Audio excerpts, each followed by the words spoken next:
আজকের খবর, চমক রেখে জিম্বাবুয়ে সিরিজের দল ঘোষণা করল বিসিবি।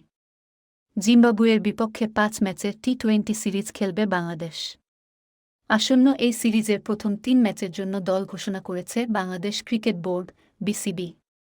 চোটের কারণে লম্বা সময় জাতীয় দলের বাইরে আছেন মোহাম্মদ সাইফুদ্দিন। চোট কাটিয়ে সর্বশেষ বিপিএল দিয়ে খেলায় ফেরেন তিনি। খেলছেন চলমান ডিপিএলেও। এবার আন্তর্জাতিক ক্রিকেটেও ফিরতে যাচ্ছেন এই পেস বোলিং অলরাউন্ডার। ৫ সদস্যের এই দলে ফিরেছেন আফিফ হোসেনও।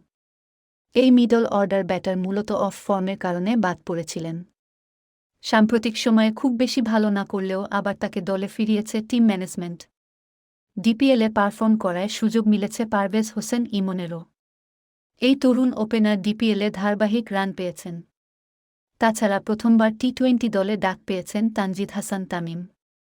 প্রথম ৩ ম্যাচের স্কোয়াডে নেই সাকিব আল হাসান ও মুস্তাফিজুর রহমান। সাকিব এখন যুক্তরাষ্ট্রে আছেন। দেশের ফিরে ডিপিএলে ১-২টা ম্যাচ খেলবেন তিনি।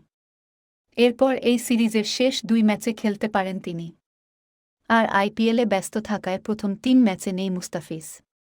২ মে দেশে ফিরবেন এই পেসার। শেষ ২ ম্যাচে ফেরার সম্ভাবনা আছে তারও। ৫ ম্যাচ সিরিজের প্রথম ৩টি ম্যাচ হবে চট্টগ্রামের জহুর আহমেদ চৌধুরী স্টেডিয়ামে। বাকি ২টি হবে মিরপুর শেরেবাংলায়। আগামী ৩ মে শুরু হবে ২ দলের মাঠের লড়াই। চট্টগ্রামে বাকি ২ ম্যাচ হবে ৫ ও ৭ মে। মিরপুরে সিরিজের শেষ ২ টি-২০ হবে ১-০ ও ১-২ মে।